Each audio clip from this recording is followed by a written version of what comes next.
November 24th, 1971.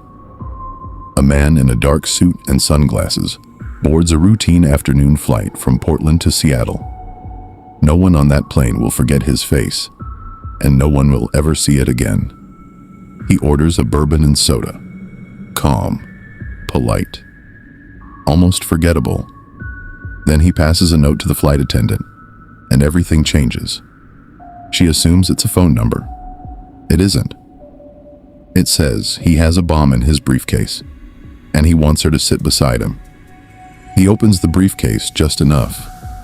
Red cylinders, wires, a battery. She doesn't scream. She sits down and the plane keeps flying. And no one else on board has any idea their lives are now in the hands of a man who calls himself Dan Cooper. His demands are almost businesslike. $200,000 in unmarked $20 bills, 4 parachutes.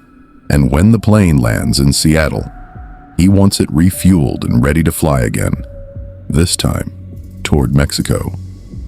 The FBI scrambles. Local banks empty their vaults of used bills, photographing every serial number just in case. Passengers are released unharmed in Seattle, relieved and shaken, having no idea the real danger is only beginning for the small crew still on board. The plane takes off again into a cold, black, rain-soaked sky. Somewhere over the dense forests of southwest Washington, Cooper orders the crew to the cockpit and lowers the rear staircase of the Boeing 727, a design flaw he seems to have known about in advance.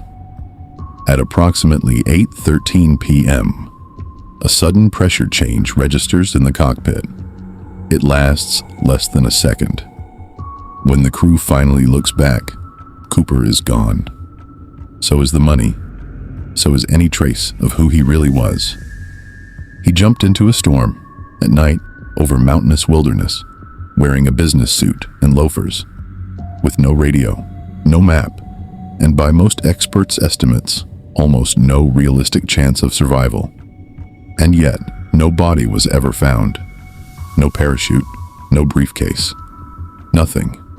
Until 9 years later, when a young boy digging in the sand along the Columbia River uncovers a rotting bundle of cash.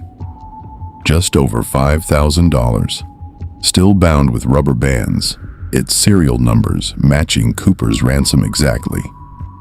It is the only physical evidence ever recovered. It proves he was real. It proves the money was real. But it raises more questions than it answers. How did it get there?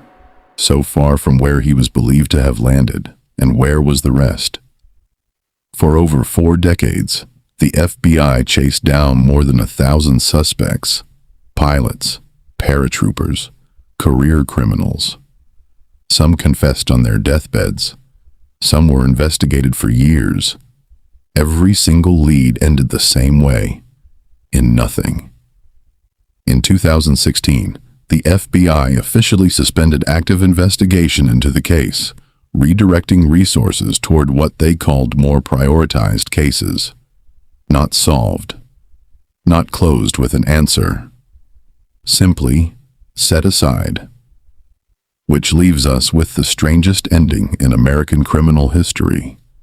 A man hijacked a plane, took a fortune, and stepped out into the night sky above the Pacific Northwest. And the country he vanished from never found out who he was. Maybe he died alone in the forest, the money rotting beside him. Maybe he walked out of those woods and lived the rest of his life under a name none of us have ever heard. Somewhere, someone might still know the truth. But 50 years later, D.B. Cooper remains exactly what he wanted to be, a ghost.